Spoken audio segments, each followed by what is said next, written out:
Bismillahirrahmanirrahim. Assalamualaikum warahmatullahi wabarakatuh. Waalaikumsalam warahmatullahi wabarakatuh. Alhamdulillahirabbil alamin. Wassalatu wassalamu ala asrofil anbiya wal mursalin wa ala alihi washabihi ajmain. Amma ba'du. Pertama-tama mari kita panjatkan puja dan puji syukur kepada Allah Subhanahu wa taala, di mana Allah telah memberikan rahmat yang begitu besar. Salah satunya rahmat yang gratis oksigen. Banyak saudara-saudara kita yang dirawat di rumah sakit, di klinik, itu yang harus membayar oksigen. Itu nikmat yang kadang jarang kita syukuri gitu. Bahkan itu luar biasa. Sekarang harga oksigen berapa itu? Seperti itu. Terus kita juga tak lupa panjatkan sholawat serta salam kepada Rasulullah Sallallahu Alaihi Wasallam. Mudah-mudahan kelak di yaumil akhir kita dapat mendapatkan syafaatnya. Amin. Meskipun kita jauh jaraknya dari Rasulullah sekitar 1000 tahunan lebih, tapi kita masih mengingatnya, kita masih mengikuti ajarannya. Walaupun kalau misalkan di logikakan itu ya percayaku sama yang udah nggak ada kan gitu. Nggak ada dalam artian nggak bisa diindra kan gitu, nggak bisa dilihat gitu. Fotonya pun nggak ada satupun di dunia kan gitu. Mudah-mudahan kita diakui sebagai umatnya dan kita bisa melaksanakan syariat yang telah dibawa. Selanjutnya saya ucapkan terima kasih kepada bapak-bapak semuanya yang udah menyempatkan waktu hadir dalam majelis yang insya Allah dirahmati oleh Allah. Karena ada satu kalam ulama, apabila kita berkumpul dalam satu majelis hanya untuk mendapatkan ridho Allah, ngomongin tentang agama, tentang kebesaran Allah, itu yang hadir bukan cuma manusia, tapi malaikat-malaikat pun hadir gitu, dipuja-puja oleh malaikat di sana gitu, di majelisnya malaikat.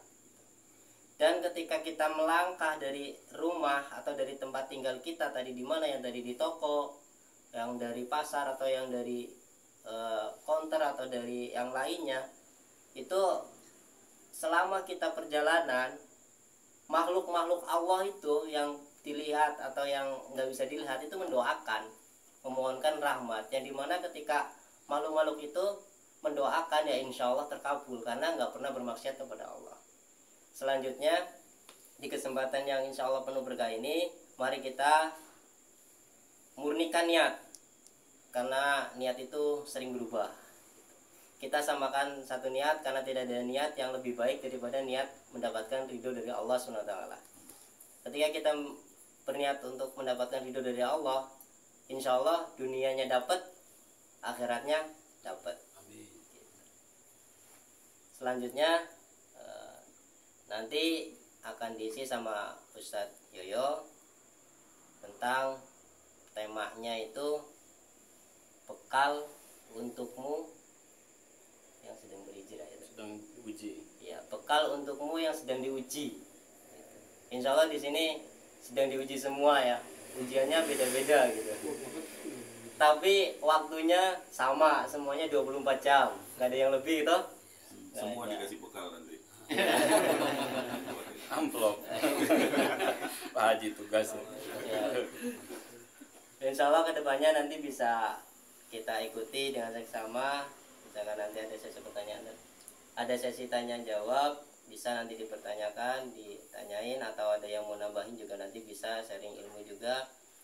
Untuk tempat dan waktunya saya buka ya dengan bacaan Bismillah bersama-sama. Bismillahirrahmanirrahim. Selanjutnya waktu dan tempatnya monggo Ustaz Yoyo. Baik. Bismillahirrahmanirrahim. Assalamualaikum warahmatullahi wabarakatuh. Waalaikumsalam warahmatullahi wabarakatuh. Innal hamdalillah nahmaduhu wa nasta'inuhu wa nastaghfiruh wa na'udzu billahi min sururi anfusina min sayyiati a'malina may yahdihillahu fala mudilla lahu wa may yudlilhu fala hadiya lahu. Asyhadu an la ilaha illallah wa asyhadu anna Muhammadan abduhu wa rasuluh. Allahumma shalli wa sallim ala nabiyyina Muhammad wa ala ali Muhammad. Qala Allah ta'ala fi kitabihil karim. A'udzu billahi minasyaitonir rajim. Bismillahirrahmanirrahim. Alladzi khalaqal mauta wal hayata liyabluwakum ayyukum ahsanu amala. Wa qala aidan wa lanabluwannakum bisyai'in minal khawfi wal ju' wa naqsin minal amwali wal anfusi wath thamarat wa basyirus sabirin. Al-ayat sadaqallahul azim. Alhamdulillah, segala puji dan syukur tak bosan-bosannya kita panjatkan kepada Allah Subhanahu wa taala. Alhamdulillah, di malam yang insyaallah penuh keberkahan, di majelis yang penuh keberkahan ini kita masih diberikan kemudahan oleh Allah untuk talabul ilmi. Karena tadi sudah disampaikan oleh pembawa acara kita, barang siapa yang berjalan untuk menuntut ilmu, maka Allah akan mudahkan jalannya menuju surga. Kemudian majelis ilmu itu dinaungi sayap-sayap malaikat, gitu ya.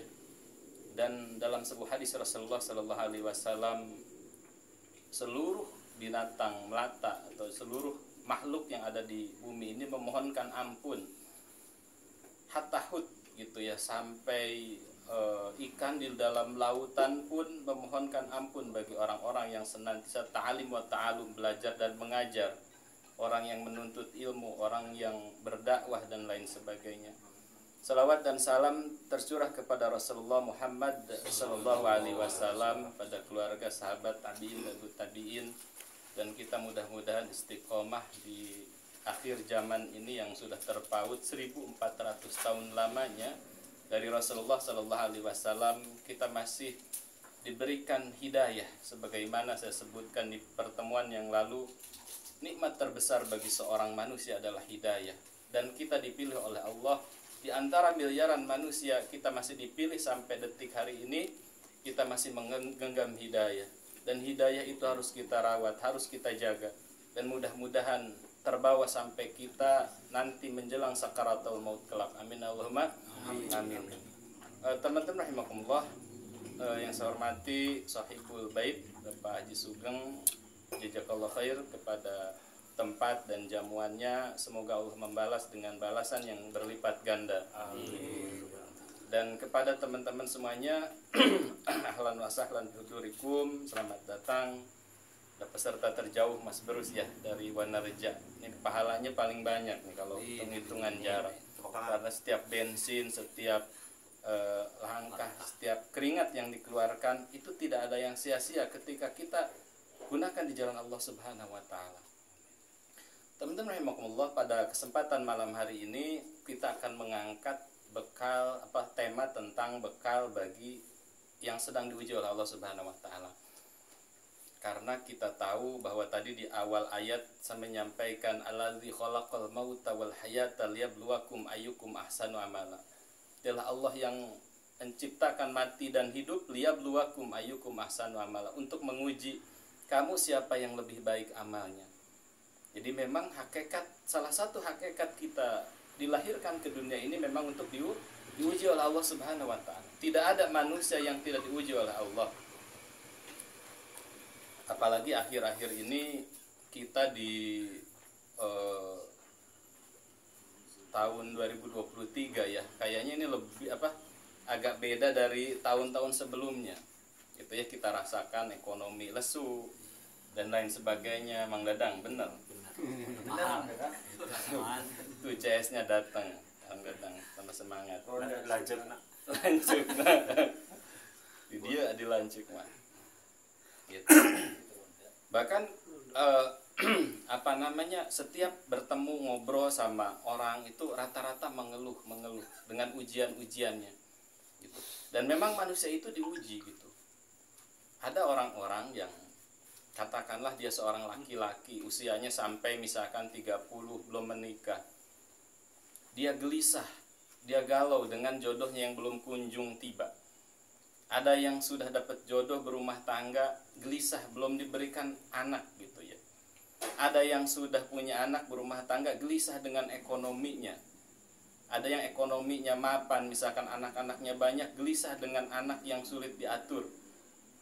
Ada yang anaknya mudah diatur, rumah tangganya harmonis, diuji oleh Allah, gelisah dengan berbagai penyakit yang didera oleh keluarga tersebut. Jadi memang manusia diuji dan diuji. Tidak ada satupun manusia yang tidak diuji oleh Allah Subhanahu wa taala. Gitu. Karena memang tadi hakikat hidup di dunia itu adalah diuji. Nah, ini kita harus sadar, teman-teman rahimakumullah. Gitu. Bahkan Allah berfirman di Quran surat Al-Anbiya, kullu nafsin dha'iqatul maut. Setiap yang bernyawa akan merasakan mati. Walanabluwanakum bisyarri wal khairi fitnah wa ilaina turja'un. Setiap yang bernyawa akan merasakan mati.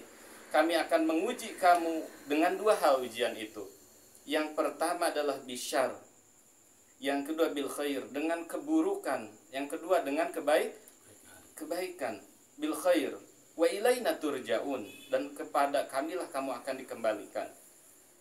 Nah, jadi ternyata ujian itu bisa berbentuk sesuatu yang menurut kita buruk, bisa berbentuk sesuatu yang menurut kita baik. Bisyarri wal khair. Menurut kita buruk apa? Ada kalanya kita itu diuji lewat penyakit. Penyakit itu baik apa buruk? Menurut kita buruk gitu.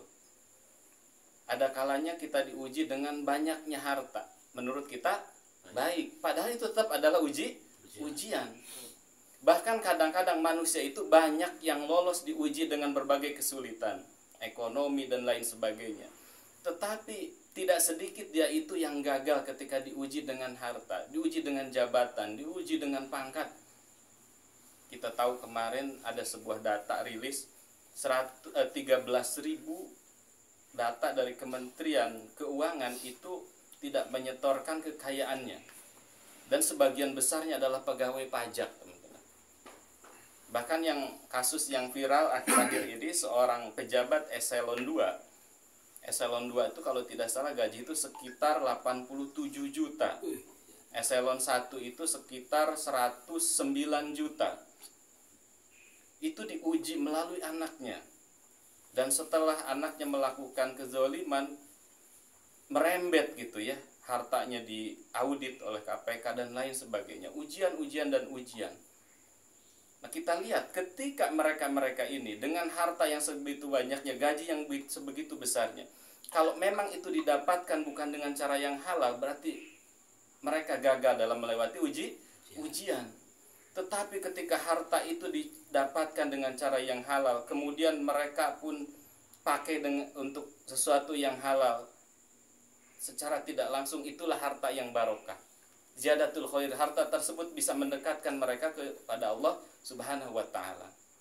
Jadi begitu teman-teman. Jadi bentuk uji pertama, kita manusia itu memang untuk diuji. Bentuk ujian itu bisa sesuatu yang menurut kita baik, berupa harta, pangkat, jabatan dan lain sebagainya.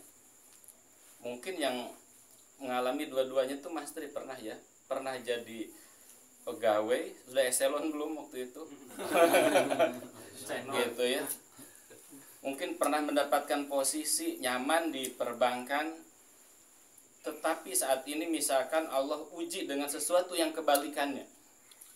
Nah, ini dua-duanya itu ujian. Dan memang ujian-ujian itu yang paling penting bagi kita adalah cara merespon ujian, teman-teman. Yang paling penting bagi kita adalah cara merespon ujian. Ketika sakit itu bisa makin mendekatkan kita ke Allah, itulah sakit yang berkah.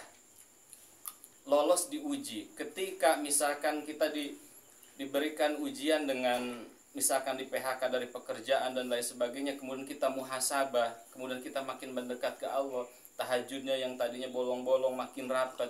Justru disitulah kita itu lolos dalam menjalani ujian. Itulah respon terbaik ketika diuji. Gitu. Jadi ketika diberikan harta, ketika seorang diberikan amanah jabatan, bagaimana di instansi yang dia pimpin diarahkan manusianya untuk ke jalan Allah Subhanahu wa taala. Harta yang dia punya, Sebagaimana Abdurrahman bin Auf ketika dia diberikan amanah berupa harta oleh Allah Subhanahu wa taala, dia tidak sombong, dia tidak menganggap bahwa semuanya adalah hasil jerih payahnya, tetapi dia gunakan betul-betul untuk berjuang di jalan Allah Subhanahu wa taala. Begitupun Nabi Sulaiman alaihissalam, ketika Allah taklukkan kerajaan jin, manusia, binatang, apa yang dia sampaikan dengan ujian itu? Apa yang dia katakan? Hadza min fadli Rabbi. Ini adalah karunia dari Robku. Gitu. Jadi itu contoh ya, jabatan tertinggi barangkali bagi kita itu ya Nabi Sulaiman gitu ya. Angin bisa dia kendalikan, jin dia bisa kendalikan, awan, hujan,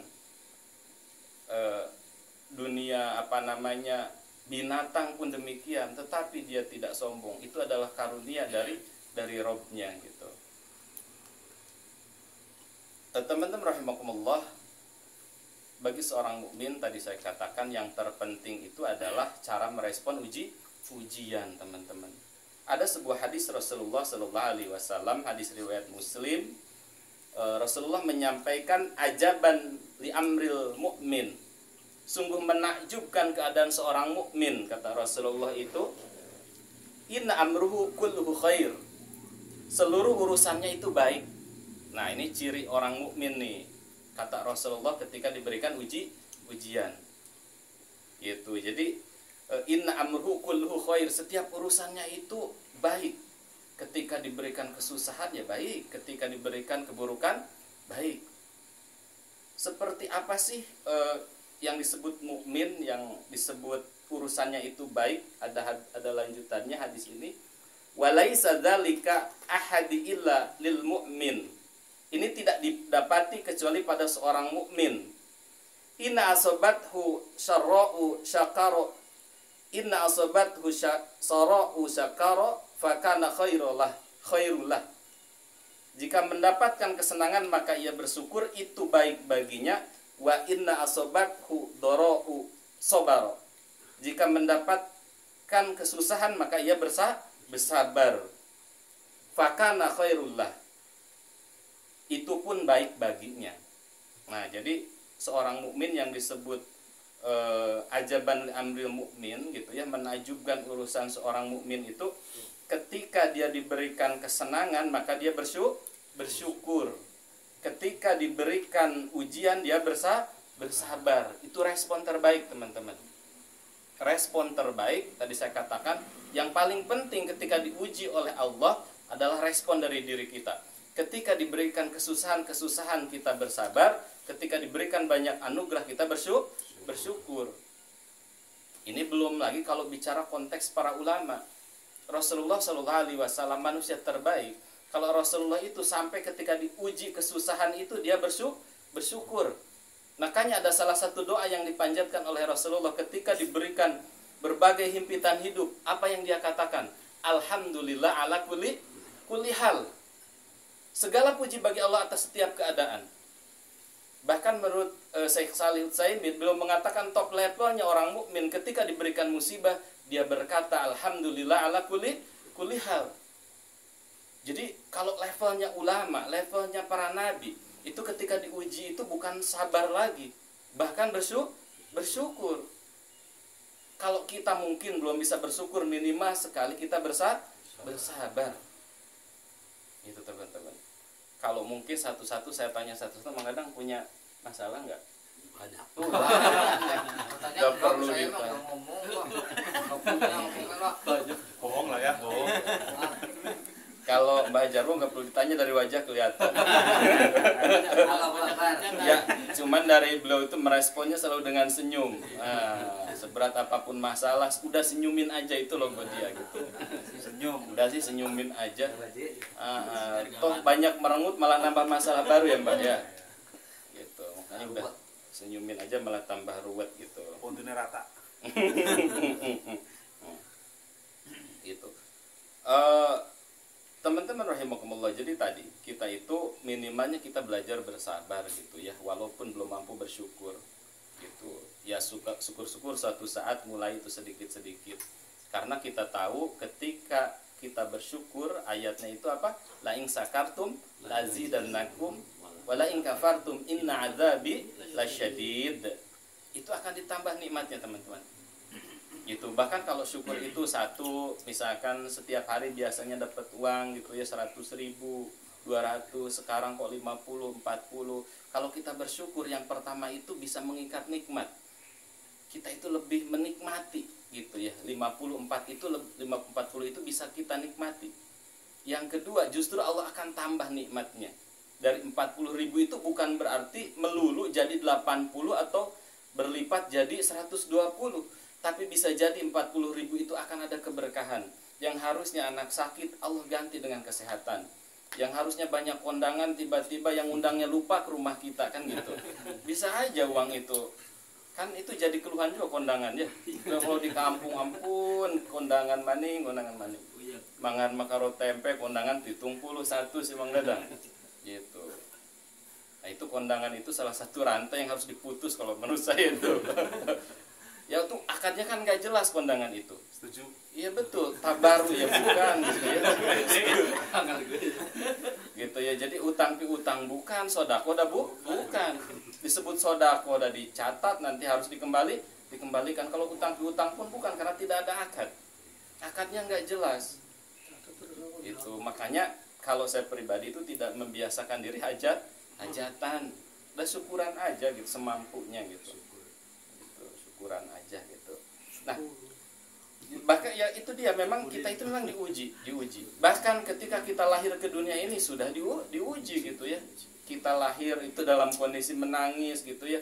Ketika kita tengkurap bersusah payah untuk berusaha tengkurap, kemudian merangkak berjalan pun demikian, belajar naik sepeda pun demikian, bisa jatuh, terkilir dan lain sebagainya. Ujian. Manusia memang tidak lepas dari ujian. Bahkan hidup itu kalau ada yang mengatakan seperti roller coaster gitu ya. Roller coaster itu kan begini gitu ya, fluktuatif. Ada kalanya di dompet itu ada uangnya, ada kalanya sisa tagihan ya Mbah ya. Oh, tagihan gerabah ini apa? Ada kalanya dompet itu susah ditutup ya Pak Haji ya, uang semua. Tapi ada kalanya memang gak ada isinya gitu. Bontagihan semua. Bontagihan semua. Tahu aja ada yang bertahan itu surat BDO dari Mandiri. Bertahan awet di dompet ya. Tenang Mbak. Lunas, salam lunas ya gitu. Jadi hidup itu fluktuatif seperti roller coaster gitu. Ada kalanya kita lagi mudah-mudah, seolah-olah kita tuh nggak bakal nemuin susah. Padahal nanti juga susah lagi. Kalau lagi susah juga kadang-kadang kita tuh di kapan gitu ya, punya duitnya kapan sih lapangnya. Padahal nanti suatu saat akan mudah lagi. Kayak gitu. Maka silahkan direnungi, dicermati masing-masing. Hidup itu memang kayak gitu. Makanya ketika kita lagi diberikan kesempitan, jangan terlalu berlarut-larut sedih. Jangan terlalu berlarut-larut merenungi apa segala musibah. Karena toh satu saat nanti akan diberikan kemudahan. Begitupun ketika mudah, jangan jumawa, jangan merasa seolah-olah akan selamanya seperti itu. Suatu saat Allah akan ambil. Suatu saat Allah akan kembalikan posisi kita menjadi susah lagi dan lain sebagainya. Jadi semuanya harus tenang. Bahkan ketika kita oleh Allah diberikan ujian, ketika ujian itu terasa makin berat, ini pertanda bahwa pertolongan Allah itu insya Allah akan segera hadir. Bukankah malam itu semakin dia pekat, itu tandanya fajar akan menyingsing, kan gitu, menurut Syahid Al-Qarni dalam La Tahzan. Bukankah ketika tambang itu ditarik semakin kencang itu tandanya akan putus. Begitupun ujian. Ketika ujian itu makin hebat luar biasa, berarti tandanya pertolongan Allah itu akan segera datang. Begitupun dalam dakwah teman-teman. Ketika dakwah saat ini, kaum muslimin banyak dikriminalisasi, dituduh radikalis, teroris dan lain sebagainya. Kita belum seberapa. Kita belum katanya seperti Rasulullah ketika hendak ke masjid diludahin. Belum kita itu dicekik, belum kita itu diancam mau dibunuh, disiksa seperti Habab bin Al-A'rad, di mana dia dijemur di tengah padang pasir, saking panasnya sampai ketika dia diseret sehingga kulit punggungnya mengelupas. Belum seperti Bilal bin Robah, di tengah padang pasir dihajar habis-habisan, ditindih batu besar. Kita tuh belum seberapa diuji oleh Allah. Nah, makanya Ada salah satu firman Allah Subhanahu wa taala di Quran surat Ali Imran 214, Allah Subhanahu wa taala berfirman, "Am hasibtum an tadkhulul jannah?" Apakah kalian mengira an tadkhulul jannah, kalian itu akan masuk surga? Walamma ya'tikum masalul ladzina khalau min qablikum. Sementara belum datang kepada kalian ujian, cobaan, gitu ya. Masalul ladzina khalau min qablikum, sebagaimana orang-orang terdahulu sebelum kalian. Masathumul ba'sa wad-dhara'u wa zulzilu hatta yakuna ar-rasul walladzina amanu ma'hu mata nasrullah ala inna nasrullahi qarib. Itu jadi, apakah kita itu akan mengira masuk surga sementara kita itu belum diuji sebagaimana orang-orang terdahulu sebelum kita. Mereka itu ditimpa baksa, itu malapetaka, kefakiran, wad-dhara, kesengsaraan, wazulzilu, dan keguncangan, hatta yaqular rasul, sehingga berkata orang-orang itu kepada Rasulullah, walladzina amanu ma'hu mata nasrullah, kapankah pertolongan Allah itu akan datang? Ala inna nasrullahi qarib, dan ingatlah sesungguhnya pertolongan Allah itu sangat dekat. Nah, jadi kita itu kadang-kadang terlalu pede akan masuk surga, padahal belum diuji sebagaimana orang-orang terdahulu sebelum kita. Jadi sebetulnya secara tidak langsung teman-teman, ujian-ujian yang sekarang kita dapatkan, ini tanda kutip salah satu prasyarat kita itu masuk surga, diberikan rahmat oleh Allah ketika lolos melewati ujian. Jadi jangan dikira, kemarin saya membuat video, jangan dikira ketika dulu sebelum hijrah misalkan, kita itu segala sesuatu serba mudah, mau usaha tinggal anukan BPKB ke bank, surat tanah gampang gitu. Setelah hijrah kok sekirain teh mau mudah semuanya, ternyata makin sulit. Mau usaha nggak ada yang pinjam modal, gitu ya. Mau usaha nggak ada yang ngasih modal, dagang malah sepi terus ya Mas Tri ya. Gitu. Mas Tri, malah bau menyan segala macam katanya Mas Tri, Mas. Jadi jangan dikira gitu ya, setelah hijrah itu kita akan berjalan seperti di taman-taman bunga, semuanya serba sulit, serba mudah, serba gampang. Padahal justru disitulah tadi am hasibtum an tadkhulul jannah. Justru kita itu akan diuji, keseriusan iman kita, hijrah kita itu akan diuji. Jujur atau tidak, kita mengikrarkan hijrah, mengikrarkan kalimat tauhid la ilaha illallah, itu akan diuji kebenarannya lewat ujian-ujian. Justru akan terlihat mana yang munafik, mana yang fasik, atau naudzubillah dia berbalik ke belakang. Dia berbalik dari hijrahnya kembali ke posisi awal, naudzubillah. Di situ. Nah, lalu seperti apa sih ujian-ujian orang-orang terdahulu itu? Mungkin biar kita itu ada gambaran, harapannya kita merasa lebih ringan.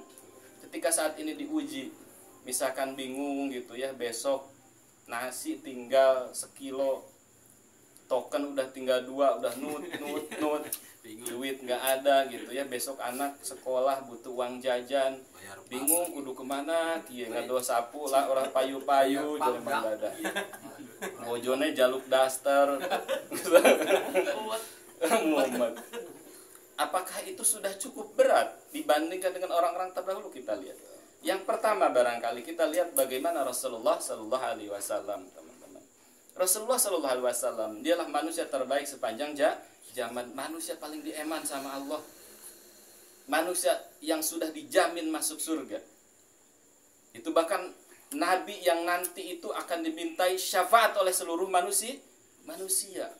Ketika para nabi dimintai syafaat selain Rasulullah, mereka pun nggak sanggup diminta datang kepada Rasulullah Sallallahu Alaihi Wasallam. Karena nabi-nabi yang lain itu pernah punya salah. Monggo Pak Dokter. Masya Allah. Alhamdulillah. Anu ditakokna bae. Ini Dok.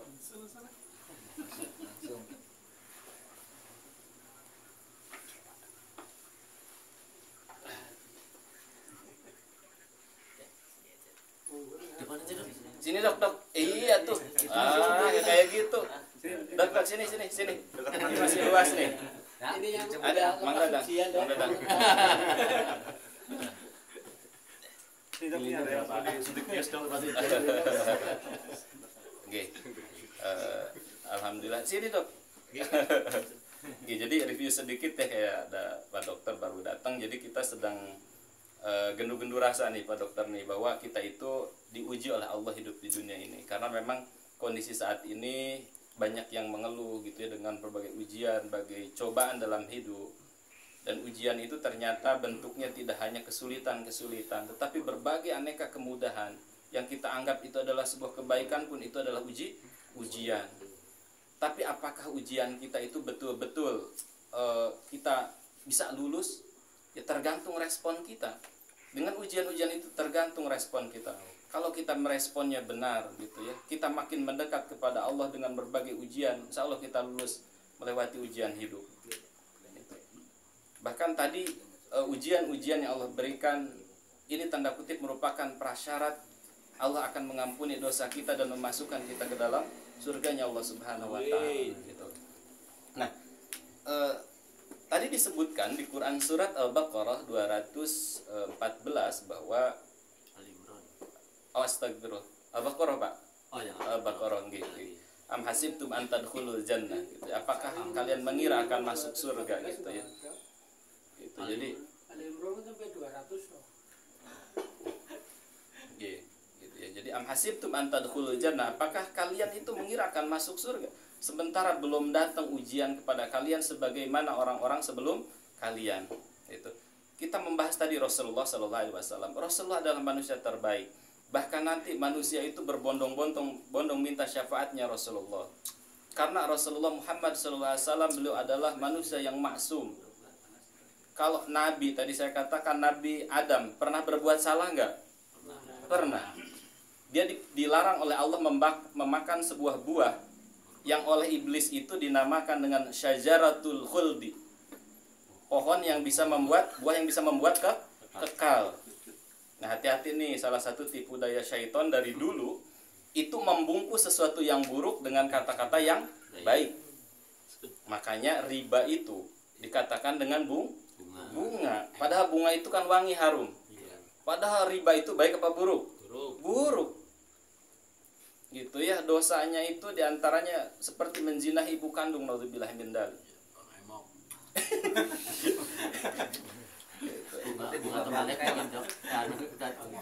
Bunga bangkai itu. Iya. Oke, jadi setan itu tipu dayanya salah satunya membungkus sesuatu yang buruk menjadi sesuatu yang baik gitu ya. Nah, Nabi Adam, begitupun Nabi Musa. Nabi Musa pernah berbuat salah enggak? Pernah ketika di pasar dia berantem dengan salah satu Bani Israel, dia memukulnya sampai meninggal. Tetapi berbeda dengan Rasulullah Shallallahu Alaihi Wasallam. Makanya ketika Nabi Adam dimintai syafaat, dia nggak sanggup. Diarahkan kepada Rasulullah.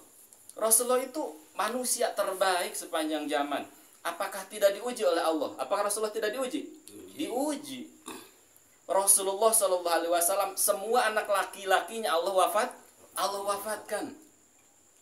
Padahal ada istilah di tengah-tengah kita yang namanya kehilangan anak itu lebih sakit daripada kehilangan orang tua. Bayangkan, Qasim Allah wafatkan anaknya Rasulullah, Ibrahim pun demikian Allah wafatkan. Gitu. Jadi memang luar biasa gitu ya, ketika Rasulullah itu sedang gencar-gencarnya dimusuhi, mau dibunuh dan lain sebagainya. Waktu itu ada penopang, diantaranya istrinya Khadijah radhiyallahu anha. Allah wafatkan. Setelah Khadijah wafat, pamannya Abu Thalib yang biasa melindungi Rasulullah. Walaupun Abu Thalib belum masuk Islam, tapi dia itu senantiasa menjaga Rasulullah dari kejahatan orang-orang musyrik waktu itu. Allah wafatkan juga. Ujian Rasulullah bertubi-tubi. Bahkan Rasulullah dari kecil itu senantiasa dipangku oleh kakeknya Abdul Muthalib. Karena kakeknya pemegang kunci Ka'bah. Ini menandakan status paling terhormat di masyarakat Mekah waktu itu. Rasulullah itu senantiasa di pangkuannya.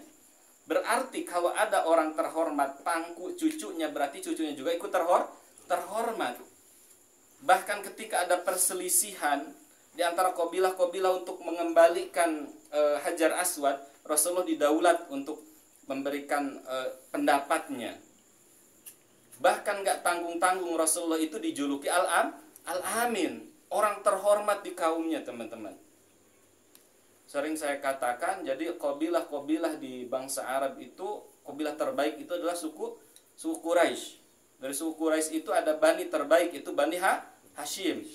Nah, itu keturunan Bani Hashim. Nasabnya itu luar biasa terhormat, luar biasa Rasulullah itu. Gitu, dijuluki Al-Amin. Tapi ternyata setelah mendakwahkan tauhid, ujian itu mulai makin kencang dimulai. Yang tadinya dijuluki Al-Amin, dia dijuluki As-Sahir, tukang sihir, kahin, dukun, Majnun, orang gila. Yang tadinya dianggap terhormat langsung dijuluki pemecah belah. Kalau sekarang mungkin radikal gitu ya, terus pemecah belah, melawan Pancasila dan lain sebagainya mungkin gitu ya. Istilah-istilah seperti itu. Gitu. Dan Rasulullah itu diuji, teman-teman. Tetapi apakah Rasulullah itu berputus asa dengan ujian tersebut? Enggak. Bahkan tadi saya katakan, justru ketika diuji Rasulullah mengatakan alhamdulillah ala kulli hal. Itu Rasulullah. Bahkan pernah satu ketika Rasulullah itu diboikot 5 tahun, walaupun hanya berjalan 3 tahun. Yang namanya diboikot masyarakat Mekah itu, teman-teman, itu nggak boleh jual beli, nggak boleh menikahkan dan lain sebagainya kepada keluarga tersebut. Bahkan Rasulullah itu sampai kelaparan. Kalau mau makan, kalau maghrib itu harus keluar kota Mekah untuk menunggu kiriman dari luar kota Mekah supaya bisa makan. Bahkan ketika perang yang dikepung itu, perang Khandaq, sampai Bilal bin Rabah, mereka itu kan kelaparan luar biasa, sampai ada sendal yang terbuat dari kulit itu sampai direbus. Bahkan Rasulullah itu sampai mengikatkan batu di perutnya, karena barangkali berhari-hari tidak makan. Untuk supaya dia bisa tegap berdiri, batu itu ditempelkan di perutnya dan diikat. Pernah nggak kira-kira kita kelaparan sampai seperti itu? Enggak. Kita beras masih ada, ya tetap bingung langkah lauk kayak terus anak tempe pengen ayam dan lain sebagainya. Kita itu nggak seberapa. Belum lagi bicara yang lain, misalkan contoh yang masyhur itu kisahnya Nabi Ayub alaihissalam. Nabi Ayub itu itu orang terhormat, orang kaya raya, anaknya itu kalau tidak salah 11. Kemudian Allah uji dengan penyakit kusta kalau tidak salah. Itu hartanya Allah musnahkan semuanya. Nabi Ayub itu hartanya Allah musnahkan semua, anak-anaknya Allah wafatkan. Dan tidak hanya cukup di situ, dan orang-orang di sekitar itu enggak mau berinteraksi dengan Nabi Ayub alaihissalam karena dianggap penyakitnya itu dapat menular. Akhirnya apa yang terjadi untuk menyambung hidup? Akhirnya istrinya Nabi Ayub alaihissalam, Mas Ari, sini Mas. Depan.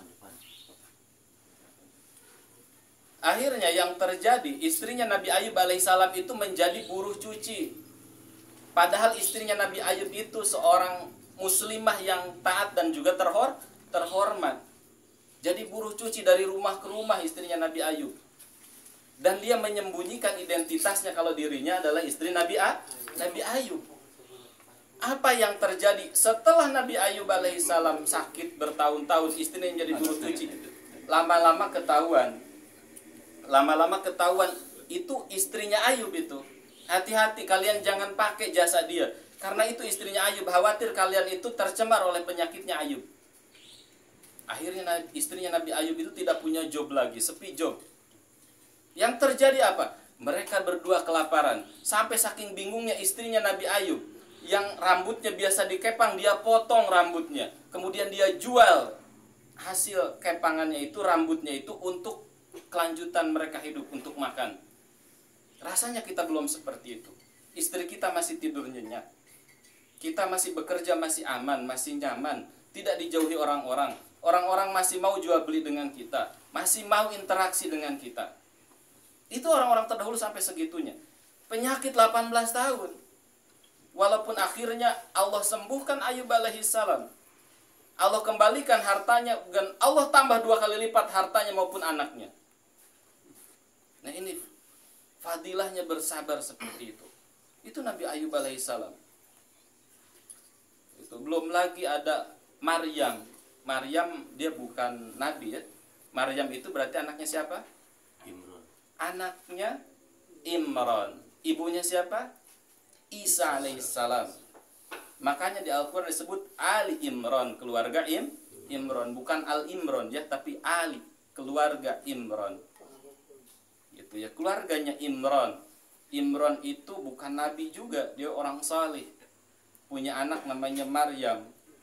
Suatu ketika mereka itu bernazar, ketika anaknya itu lahir pengen menjadi pelayan di Baitul Maqdis. Ternyata anaknya itu bukan laki-laki, karena pelayan di Baitul Maqdis waktu itu harus laki-laki, tapi perempuan. Akhirnya Maryam pun dirawat oleh uaknya, yaitu Nabi Zakaria. Maryam itu perempuan suci, terhormat gitu ya, tinggal pun di dalam mihrab, nggak pernah ketemu laki-laki, tiba-tiba hamil. Bayangkan, akhirnya oleh Bani Israel waktu itu dibully habis-habisan. Maryam, engkau itu kenapa?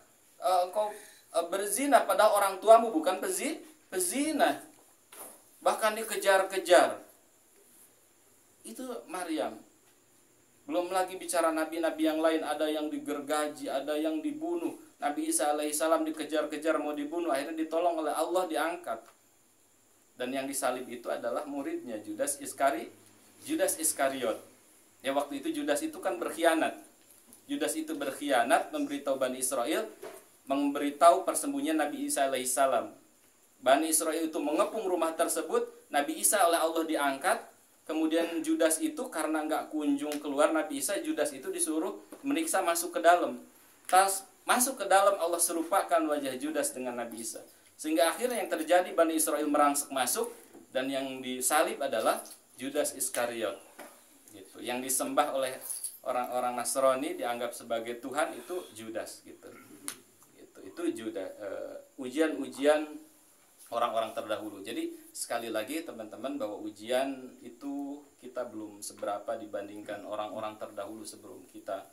Belum lagi bicara para sahabat Rasulullah SAW yang pernah suatu ketika Khabbab bin Al-A'rad itu mendatangi Rasulullah, ya Rasulullah, kapankah pertolongan itu datang? Rasulullah itu wajahnya memerah. Para sahabat itu seolah sudah tidak sabar dengan berbagai fitnahan, ujian dari orang-orang Quraisy. Rasulullah wajahnya merah, menceritakan bahwa orang-orang sebelum kalian itu ada yang tubuhnya dipendam, tinggal kepalanya saja kemudian digergaji, tetapi mereka bersabar. Tahukah kita Khabbab bin Al-A'rad di masa Umar bin Khattab? Umar itu pernah bertanya, wahai Khabbab, sebetulnya apa yang engkau alami waktu itu ketika engkau diuji atas keimananmu? Akhirnya Khabbab itu membuka bajunya, diperlihatkan kepada Umar bin Khattab. Dan Masya Allah, punggungnya itu kalau menurut ulama itu bolong-bolong, itu segede bola ini tenis. Sampai Umar bin Khattab, aku belum pernah melihat punggung yang seperti itu. Saking dahsyatnya cobaan Khabbab bin Al-A'rad waktu itu. Rasulullah waktu itu tahu, ketika menyuruh Khabbab sabar itu, tahu ujian yang diberikan oleh Khabbab itu. Itulah ujian orang-orang terdahulu. Kita belum seberapa. Gitu. Lalu kemudian apa sih bekal-bekal yang bisa kita lakukan, yang harus kita miliki ketika kita saat ini oleh Allah barangkali di sini yang diuji dengan dari ekonomi gitu ya, dari sakit, ujian dari anak, bahkan ujian dari keluarga, dari orang tua, dari sulit untuk istiqomah, atau diuji dengan maksiat yang masih dilakukan belum juga kunjung ditaubatan nasuha gitu ya, kan bagian dari ujian yang barangkali coba kita sekarang belajar bareng-bareng apa sih bekal yang harus dimiliki. Nah, bekal-bekal yang pertama teman-teman yang harus kita miliki, bahwa ketika diuji oleh Allah yang harus pertama kita kuatkan adalah iman. Apa ya? Iman kepada Allah. bahwa kita yakini segala sesuatu yang Allah berikan untuk diri kita hakikatnya itu baik. Wallahu ya'lam wa antum la ta'lamun. Allah mengetahui sedangkan kalian tidak mengetahui. Gitu ya. Jadi enggak ada sesuatu yang Allah berikan yang buruk untuk kita. Ini sebagai bentuk tadi ya, ujian dan juga rasa kasih sayang. Bahkan bahaya ketika manusia dalam maksiat kemudian dibiarkan begitu saja oleh Allah. Ini bahaya istidraj namanya. Tetapi ketika masih kita diuji, ditegur, ini sebagai bentuk rasa kasih sayang Allah. Pertama yang harus kita miliki adalah keimanan kepada Allah Subhanahu wa taala.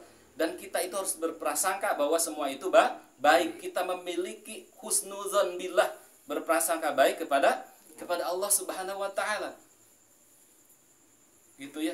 Saat ini barangkali ketika teman-teman ada yang di PHK dari kerjaannya, kita menganggap itu buruk. Padahal nanti suatu saat kita akan mendapatkan hikmahnya. Oh iya ya, ternyata hikmahnya ini. Ternyata hikmahnya itu. Justru itu, kita harus yakin. Dan kita pun harus yakin bahwa la yukallifullahu nafsan illa wus'aha. Allah tidak akan membebani kita di luar batas kesanggupan. Jadi sudah diukur. Hutangnya, siapa yang masih punya hutang di sini?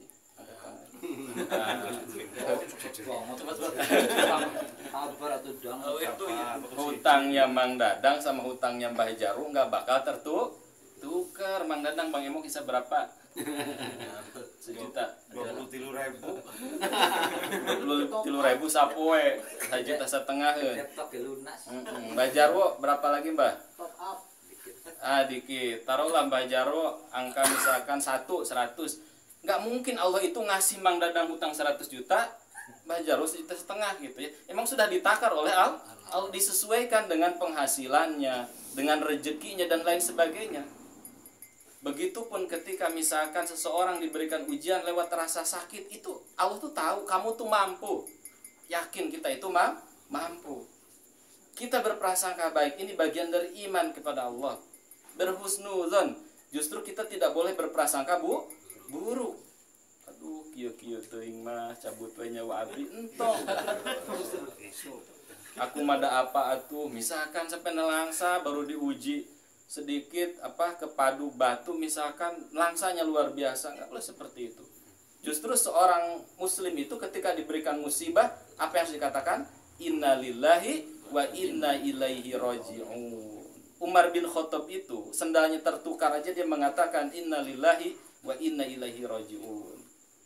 Ya Mang Dadangnya dipantung teh innalillahi, kata tusuk sebelahnya sanu maut dang. Disangka ada yang meninggal. Karena di kita mah innalillahi wa inna ilaihi raji'un itu identik ada orang meninggal. Pada apapun musibahnya innalillahi wa inna ilaihi raji'un. Musibah gitu ya. Kita yakin segala sesuatu datang dari Allah dan akan kembali kepada Allah Subhanahu wa taala. Yang pertama harus kita miliki adalah keimanan kepada Allah Subhanahu wa taala. Yang kedua adalah takwa. Apa yang kedua? Takwa. Takwa merupakan salah satu kunci datangnya pertolongan Allah. Apa ayatnya? Wa may yattaqillaha yaj'alhu makhraja wa yarzuqhu min haitsu la yahtasib. Ini kalau di masyarakat terkenalnya ayat 1.000 dinar. Nah, itu biasanya itu dipajang dan diwiridkan biar cepat kaya. Padahal kalau dipahami, Masya Allah ini. Wa may yattaqillaha yaj'alhu makhraja wa yarzuqhu min haitsu la yahtasib.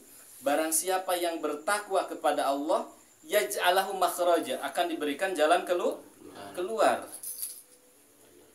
Makhraja itu kalau orang Arab itu menyebut untuk lobang dob ya Pak Lupi, kalau di sana ya biawak itu dob disebutnya. Itu jadi luarnya itu kecil, dalamnya itu besar, itu makhraja. Jadi habis kesempitan itu ada keluasan ke lapangan, makhraja. Yaj'alhu makhraja.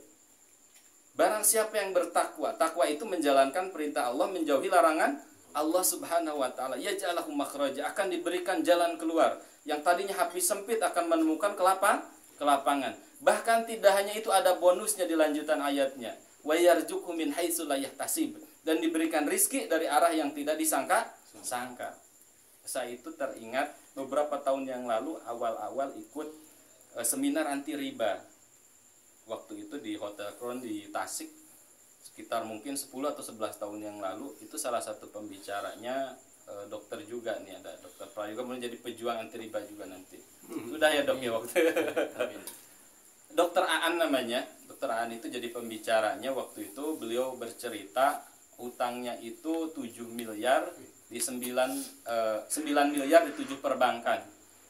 Waktu itu beliau kuliah kedokteran aja cukup lama, bertahun-tahun, karena sambil bisnis. Sambil bisnis, ketika lulus kedokteran beliau nggak praktek karena gaji dokter katanya kecil dan lain sebagainya. Dia milih bisnis. Waktu itu ditopang oleh riba. Bahkan yang dijaminkan itu punya bapaknya, bahkan ada punya tetangganya, sertifikat rumah dan lain sebagainya. Dia cerita. Kemudian dia itu satu ketika kolaps gitu ya, bangkrut luar biasa, semuanya habis. Dia baru saja menikah dan bangkrut waktu itu. Sampai dia itu hidup itu nomaden katanya. Karena saya itu tidak hanya dikejar-kejar oleh pihak perbankan, tapi dikejar-kejar oleh si yang punya jaminan. Tetangga saya ngejar-ngejar gitu ya, saudara yang dipinjam ininya ngejar-ngejar. Saya itu sama istri tidur gerilya, tinggal itu gerilya, nomaden, pindah tempat. Sampai akhirnya katanya, ketika dalam kondisi seperti itu, ujiannya makin berat. Istrinya sakit keras dan meninggal. Sampai nangis waktu itu dia cerita. Istrinya wafat. Akhirnya dia itu makin kalap. Yang dilakukan itu justru saya itu malah mencari dukun, Pak. Dukun itu saya dari ujung kulon, dari Banten sampai Cirebon itu saya cari. Mana dukun-dukun yang terkena, saking saya bingungnya waktu itu. Musibahnya terasa berat, usaha bangkrut, istri meninggal. Saya cari dukun. Tetapi ternyata bukannya malah tambah sulit, malah tambah ruwet. Sampai dia itu tanda kutip menggelandang gitu ya. Saking udah nggak karu-karuannya. Ketemu seseorang, kalau tidak salah di masjid, dia cerita, curhat gitu ya. Terus orang tersebut bilang gini, udah kamu sekarang nggak usah fokus ke masalah kamu, lupakan dulu semua masalah kamu. Yang kamu lakukan satu, takwa katanya. Jangan mikirin masalah dulu. Dari situ dia mulai tuh agak dapat pencerahan takwa gitu, cari tahu takwa itu apa. Akhirnya dia itu sampai katanya, saya itu mic itu di masjid rebutan sama bapak saya. Saya tadinya biasa nggak ke masjid, saya jadi muazin dan lain sebagainya. Dan singkat cerita, dia cerita itu utangnya yang sekian miliar itu di cover semua oleh bapaknya. Saya itu tidak tahu bapak saya dapat uang dari mana. Bapak saya itu pensiunan di pegawai pertanian. Kenapa dulu ketika saya lagi kondisi hebat-hebatnya diuji oleh Allah, bapak saya itu seolah-olah tidak punya uang. Tetapi setelah saya takwa dan lain sebagainya, tiba-tiba bapak saya itu mengcover semua hutang saya. Dan beliau bercerita tuh bisnisnya sudah bangkit. Dia punya pabrik mandi bola itu, bola buat mandi bola. Bahkan omsetnya konon katanya lebih besar daripada dulu. Itu cerita. Terus kemudian dia cerita ternyata yang disampaikan orang tersebut waktu saya temui di masjid itu intisari dari wa may yattaqillaha yaj'alhu makhraja wa yarzuqhu min haitsu la yahtasib. Barang siapa yang bertakwa kepada Allah akan diberikan jalan keluar dan diberikan rizki dari arah yang tidak disangka-sangka. Kita itu terkadang, kita itu terlalu fokus ke masalah sehingga kita tidak bisa berpikir jernih. Takwa, karena kalau kita sudah takwa, menjalankan perintah Allah, kita tahajud, kita sholat wajibnya, kita perbaiki, ibadah-ibadah nafilahnya, baca Al-Quran dan lain sebagainya, minimalnya itu ada ketenangan. Karena solusi dari Allah itu ada kalanya, seringnya datang itu bersama ketenangan, mikir itu lebih jernih, gitu. Jadi fokus aja ke solusi dulu, ke takwa dulu, baru setelah itu nanti mulai pelan-pelan kita fokus mencari solusi gitu ya. Sambil kita khusukan dalam sholat kita, iyyaka na'budu wa iyyaka nasta'in. Iyyaka nasta'in. Kepadamu ya Allah kami mohon pertolongan gitu ya. Itu jadi yang pertama iman, yang kedua takwa, yang ketiga itu ilmu. Ya, bekal ketika kita diuji oleh Allah, yang harus kita miliki adalah ilmu. Tentu saja ilmu itu baik tadi kaitannya dengan bagaimana caranya berpasrah diri ke Allah, ilmu berpasrah diri, ilmu tawakal gitu ya, ilmu sabar. Itu dipelajari gitu ya. Terus ilmu-ilmu yang lainnya, ilmu terkait misalkan ketika teman-teman punya hutang ke perbankan, bagaimana caranya negosiasi biar tidak membayar pokoknya dan lain sebagainya, ilmu-ilmu bisnisnya dan lain sebagainya, itu ilmunya dipelajari gitu ya. Itu ilmu gitu. Kemudian yang berikutnya adalah sabar. Apa yang berikutnya? Sabar. Allah berfirman, ya ayyuhalladzina amanus ta'inu bis-sabri was-shalah innallaha ma'as-sabirin. Wahai orang-orang yang beriman, mintalah pertolongan kepada Allah dengan sabar dan salat. Sesungguhnya Allah itu bersama orang-orang yang sabar. Bahkan kalau kita merujuk ke firman Allah itu bahwa pahala bagi orang-orang yang sabar itu dicukupkan tanpa batas. Innama yuwaffas sabiruna ajruhum bighairi hisab. Jadi hanya orang-orang yang bersabarlah yang disempurnakan pahalanya tanpa batas. Sabar itu pahalanya tanpa batas, nggak disebutin sama Allah. Kalau kita ngasih ke anak, Dek tolong beliin bapak rokok, nanti buat kamu itu dikasih 500. Anak seneng nggak? Seneng. Besar apa kecil 500? Kecil kan. Tapi Dek beliin bapak rokok, hadiahnya apa Pak? Pokoknya ada deh, rahasia kejutan. Itu gede nggak kira-kira hadiahnya? Biasanya gede karena kita mau ngasih kejutan, nggak disebutin. Allah tuh nyebut fadilah atau pahala bagi orang yang sabar nggak disebutin karena saking gedenya, bahkan tanpa batas gitu. Sabar gitu. Karena memang ya sabar, mau gimana lagi, kita mau marah-marah dan lain sebagainya, bukan malah menemukan solusi, yang ada malah biasanya menambah masalah. Kemudian yang terakhir, bekal bagi kita untuk menghadapi ujian adalah sholat. Tadi ya sudah disebutkan ayatnya, wasta'inu bis-sabri was-shalat gitu ya. Mintalah pertolongan kepada Allah dengan sabar dan sholat. Sabar sholatnya barangkali ya syarat sah dan rukunnya gitu ya, dipenuhi khusyuknya dan lain sebagainya. Mungkin itu teman-teman rahimakumullah bekal-bekal bagi kita yang sedang diuji, atau bahkan ujian itu nanti kita tidak tahu ujian apa yang akan Allah berikan kepada kita. Ketika bekal-bekal itu sudah kita miliki gitu ya, 5 bekal itu sudah kita miliki, harapannya kita itu lebih siap. Apalagi kita bicara di akhir zaman, yang mana akhir zaman itu sampai Rasulullah menyebutkan seseorang itu di pagi hari beriman, sorenya dalam keadaan kafir. Bahkan fitnah akhir zaman itu seperti potongan gelap malam, saking dahsyatnya, sampai mengguncangkan iman. Banyak orang-orang yang menjual akhiratnya dengan dunia yang sedikit gitu, saking dahsyatnya menggambarkan fitnah akhir zaman ini. Nah, kalau kita tidak dikuatkan dari sekarang, hati-hati, justru khawatir kita malah terombang-ambing. Sebagaimana sabda Rasulullah, kita seperti gusaun ka gusain sayil, seperti buih di lautan yang tidak jelas arahnya gitu. Justru kita kuatkan, alhamdulillah ada pertemuan gitu ya seperti ini, ada komunitas seperti ini, harapannya kita saling sharing, saling menguatkan satu sama lain. Itu saya mungkin untuk sesi penyampaian materi, nanti bisa sharing berikutnya.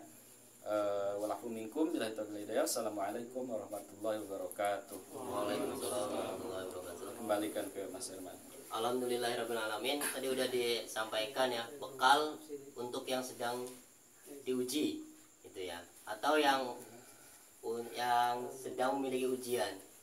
Kalau misalkan di sini ada yang ngerasa nggak punya ujian atau nggak ngerasa diuji ya Pulang.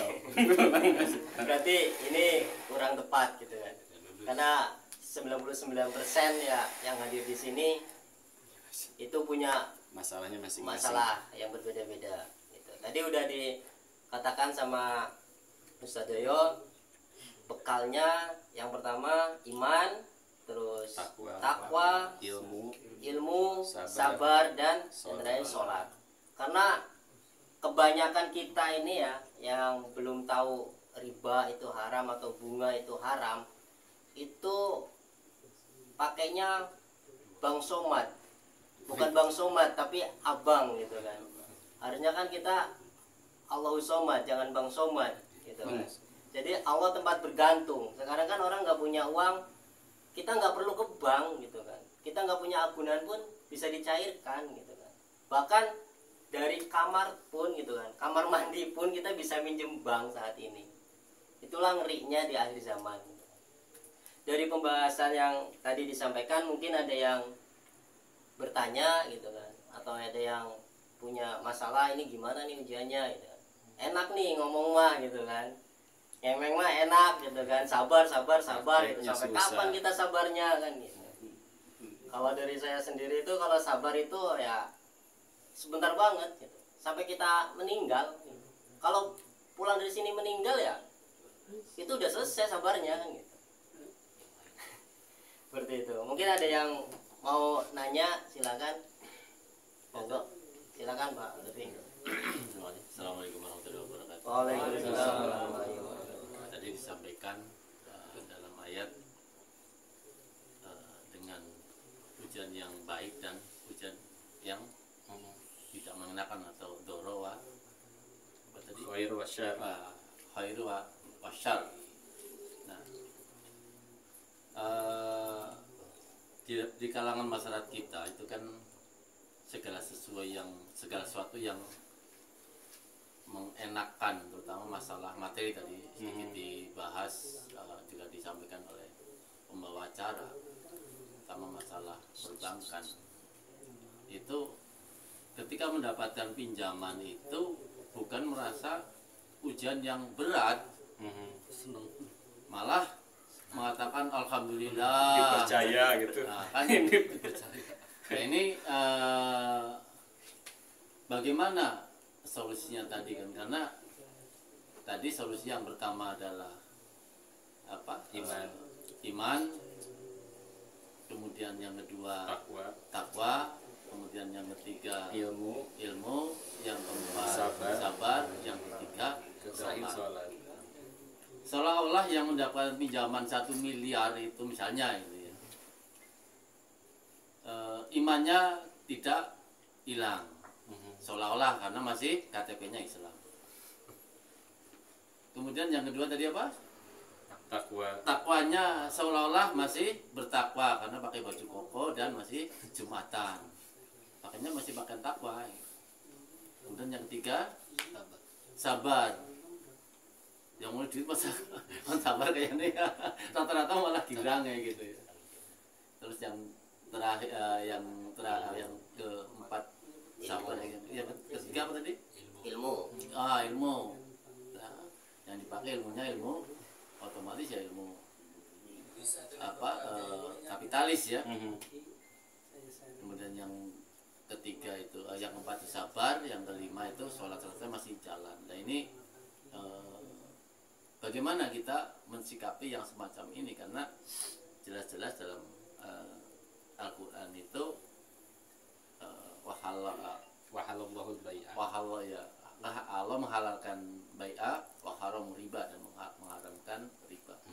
Nah, tolong ini biar kita sama-sama bisa memahamkan kepada masyarakat yang masih terlibat. Ya, alhamdulillah saya sudah selesai dari tahun 2000, kalau tidak salah ingat 2019 kalau tidak salah. Menyerahkan resign. Balas sih min sih. Kocok-kocoknya bukan nabung sing gede. Enggak, Nggih. Nggih. Monggo Mas Arwadi. Ada lagi. Ditampung dulu ya. Mas Tri sini ngobrolnya nih. Silakan. Monggo. Ya. Mungkin dari yang lain dengan masalah yang berbeda, biar kita bisa sharing juga. Itu dulu ya, jawab satu dulu ya. Boleh, mau nggak dijawab dulu? Ya baik, memang salah satu karunia ya yang kita tidak sadari saat ini, nikmat hidayah itu salah satunya kita memahami, mengetahui bahwa riba itu adalah haram kan gitu ya. Bahkan tidak hanya mengetahui saja, kita pun warjukna tibaah, kita bisa diberikan rizki untuk menjauhi riba itu, gitu ya. Warjukna tinabah, mohon maaf. Untuk pribadi kita ada salah satu doa ya yang sering dipanjatkan oleh para imam gitu ya, ketika memimpin doa yang diajarkan oleh Rasulullah Sallallahu Alaihi Wasallam. Rasulullah itu berdoa, Allahumma arinal haqqo haqqo warzuqna tiba'ah warinal batila batila warzuqna ijtinabah. Allahumma arinal haqqo haqqo. Ya Allah, tunjukkanlah yang hak, yang benar itu benar adanya. Warzuqna tiba'ah. Berikan aku rizki, gitu ya. Nah di sini kuncinya, berikan aku rizki. Jadi harapannya itu kita tidak hanya sebatas mengetahui yang hak itu hak, gitu ya. Tetapi kita itu diberikan rizki oleh Allah, harapannya untuk mengikuti kebenaran. Wa arinal batila batila warzuqna ijtinabah, dan tunjukkanlah yang batil itu batil adanya, dan berikan aku rizki untuk menjauhi kebatilan itu. Nah, kita ini seandainya sekarang tahu riba haram, terus sekarang sudah berusaha menjauhinya, ini tuh rizki dari Allah, teman-teman. Makanya yang disebut dengan rizki tidak hanya berbentuk uang. Ketika teman-teman mengetahui tentang ilmu riba, kemudian bisa menjauhi riba atas izin Allah, ini pun merupakan rizki, pengalaman rizki. Bahkan seandainya rizki tentang riba ini kalau ditukar dengan uang 100 juta, saya pikir lebih baik tahu tentang riba dan menjauhi riba. Karena kalau kita tahu ancaman dosanya kan seperti berzina dengan ibu kandung, kemudian seperti berzina 36 kali, nauzubillah, bahkan bahkan biharbi minallahi wa rasul, akan diperangi oleh Allah dengan rasulnya dan rasulnya. Itu bahkan nanti dilemparkan ke sungai darah, ketika dia berenang nyampe ke samping itu ditimpuk pakai batu sampai kepalanya pecah. Nauzubillah kan? Bahkan di Al-Qur'an itu disebutkan yatakhobatu syaitanu minal mas. Para pemakan riba itu berdirinya itu seperti orang yang kemasukan syaiton. Menurut Ibnu Katsir itu kemasukan syaiton itu ketika nanti dibangkitkan di mahsyar, dia itu kayak orang ayan, muter-muter aja di situ. Seperti orang gila kemasukan syaiton. Ataupun ada yang menafsirkan ya orang pemakan riba itu hidupnya itu kayak orang kesurupan. Di dunianya ya bingung gitu ya, mau keluar rumah malu kan gitu ya, dengar suara motor itu sih siapa ya gitu.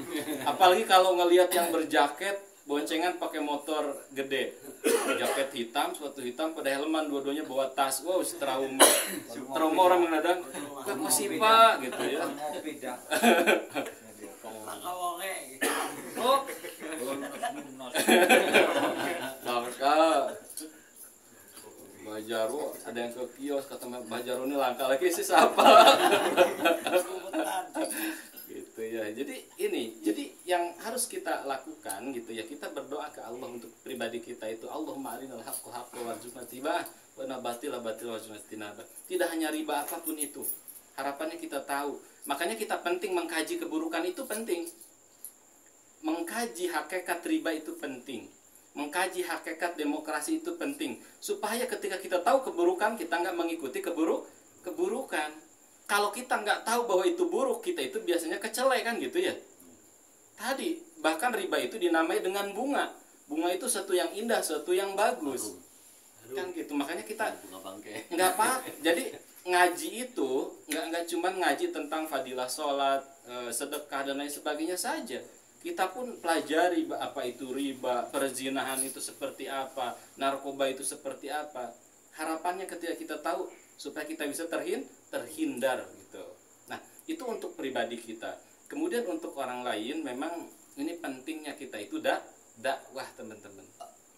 Bahkan disampaikan di pertemuan saya yang sebelumnya, salah satu prasyarat kita menjadi khairul umat terbaik itu adalah ta'muruna bil ma'ruf wa tanhauna 'anil munkar, menyuruh kepada yang ma'ruf dari mencegah dari yang mungkar. Jadi dakwah itu harus dua, ibarat kaki itu harus dua. Yang pertama mengajak kebaikan, pada ke masjid, ayo sedekah dan lain sebagainya. Yang kedua pun harus nahi mungkar, jangan dekati riba, jangan dekati zina, jangan ikuti sistem ini dan lain sebagainya. Kalau sekarang dakwah cuman amar ma'ruf saja, nanti bercampur di tengah masyarakat itu antara hak dan batil. Tetapi uniknya untuk nahi mungkar ini tantangannya luar biasa. Akan dapat penentangan dan lain sebagainya. Saya nanya, seandainya Rasulullah cuma mengajak sholat, dimusuhi nggak kira-kira? Enggak. Rasulullah seandainya ngajak sedekah, kira-kira pernah dimusuhi enggak? Enggak. Dikerubuti sama orang miskin malah. Iya, tapi Rasulullah itu ternyata diancam, mau dibunuh, dikejar-kejar dan lain sebagainya. Berarti kan dakwah Rasulullah itu dua hal. Ta'muruna bil ma'ruf wa tanhauna 'anil munkar. Nah, teknis dakwahnya seperti apa? Ya misalkan lewat buletin-buletin gitu ya, lewat masuk lewat khutbah Jumat gitu, lewat pengajian-pengajian, kajian-kajian, atau kita secara personal lewat saudara-saudara kita, kerabat-kerabat kita saling mengingatkan satu sama lain. Jadi begitu Pak Lutfi. Dan ketika dalam pemahaman kita para pelaku dosa besar itu tidak otomatis menjadi kafir gitu ya. Itu walaupun mereka memakan riba, tetap mereka seorang muslim yang memang terkotori oleh perilaku dosa besar. Kalau dalam Islam istilahnya itu apa? Fasik gitu ya. Gitu Pak Lutfi mungkin. Monggo ada lagi. Monggo, mungkin ada lagi. Dokter Praika mau itu dok, silakan sharing dok. Dulu kayaknya udah aktif di Pentra dulu, gimana kelanjutan Pentra ini? Enggak sharing dok, barangkali terkait pengalaman masalah itu riba. Biar saling menguatkan. Belum kayaknya. Cukup mungkin ya. Alhamdulillah ini semuanya udah pada mudah-mudahan tercerahkan, bukan malah tambah pusing pulang dari sini. Nah, gitu ya. Ini nggak ada yang nanya lagi. Cukup mungkin kalau tidak lagi. Baik, kalau nggak ada yang nanya lagi, mudah-mudahan apa yang kita niatkan tadi mendapatkan, karena sesuatu itu tergantung niatnya. Kalau niatnya di sini nyari kopi gratis, ya insya Allah dapat. Gitu kan. Susu jahe gratis ya dapat, makanan dapat itu. Tapi ya kalau misalnya kita niatnya mendapatkan ridho Allah, ya insya Allah dapat. Gitu. Allah itu maha pemurah. Selama itu kita masih percaya sama Allah SWT, semua pasti beres. Gitu. Itu aja percaya. Kadang kan kita kehilangan Allah. Gitu. Karena setiap detik, setiap bulan nafas kita itu nggak mungkin ingat Allah terus. Gitu. Makanya di situ kita perlu yang namanya kalau menjaga kesolehan kita, gitu kan, menjaga iman kita, takwa kita, itu nggak bisa sendirian, gitu, nggak bisa universal, nggak bisa person sendiri gitu ya, nggak bisa satu orang. Karena di sini kita kuat nih, barang banyak. Ketika nanti di kamar atau di rumah sendirian, ada banyak kesempatan itu di situ. Dan uniknya, spesialnya umatnya Nabi Muhammad itu, satu kesalahan orang itu nggak dikasih tahu ke orang yang lain, kecuali dirinya sendiri yang ngasih tahu. Beda sama Nabi Adam alaihissalam. Siapa yang nggak tahu kesalahan Nabi Adam? Sampai sekarang tahu kan? Gitu. Begitu juga anaknya Nabi Adam. Ya itu tahu membunuh kan gitu. Coba kalau kita kan nggak tahu, saya nggak tahu dosanya Ustaz Yoyo seperti apa kesalahannya, saya nggak tahu Pak Lutfi seperti apa, saya nggak tahu Pak Dokter seperti apa masalahnya, kecuali bercerita kan gitu. Bahkan hal-hal yang maksiat yang kita lakukan juga nggak ada yang tahu gitu. Kalau kita nggak kasih tahu kan, itu ya udah nikmat yang luar biasa sebagai umatnya Nabi Muhammad SAW. Dan misalkan kita menyesali, tobat, gampangnya kata kiai-kiai itu tinggal wudu, sholat 2 rakaat, ayat pertama baca Fatihah, terus Al-Kafirun, terus rakaat kedua Al-Ikhlas, habis itu doa Sayyidul Istighfar, terus istighfar 100 kali, insya Allah diterima. Saking gampangnya seperti itu. Yang penting kita kuncinya ikhlas. Mungkin itu yang bisa kita sampaikan, mudah-mudahan bermanfaat buat kita, buat keluarga kita nanti, karena dakwah yang paling mudah itu kepada diri kita, terus keluarga, baru saudara-saudara kita. Dan jangan lupa besok juga malam Senin yang akan datang itu ada juga seperti ini dengan tema yang baru. Mudah-mudahan bisa bermanfaat dan bisa menjadi hujah kita nanti di hadapan Allah. Kita berkumpul di sini, mudah-mudahan kita juga dapat berkumpul nanti di surganya Allah SWT. Dan yang sedang sakit di sana, saudara-saudara kita, mudah-mudahan Allah berikan kesabaran dan kesehatan kembali. Dan sedang yang susah, mudah-mudahan Allah berikan kelapangan. Yang punya utang, mudah-mudahan segera bisa lunas.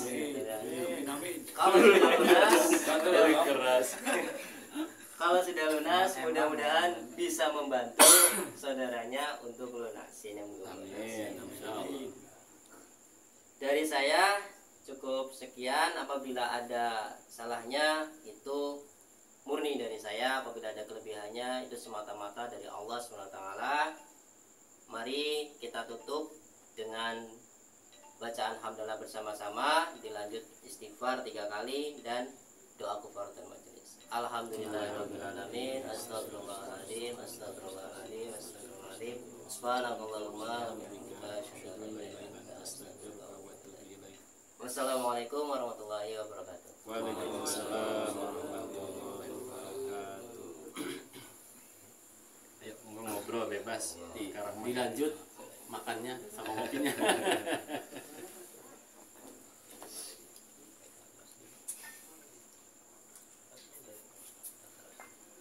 Itu gak dimatiin dulu. Ngerokok soalnya. Tahu aja Pak Lupi. Tahu Alisa.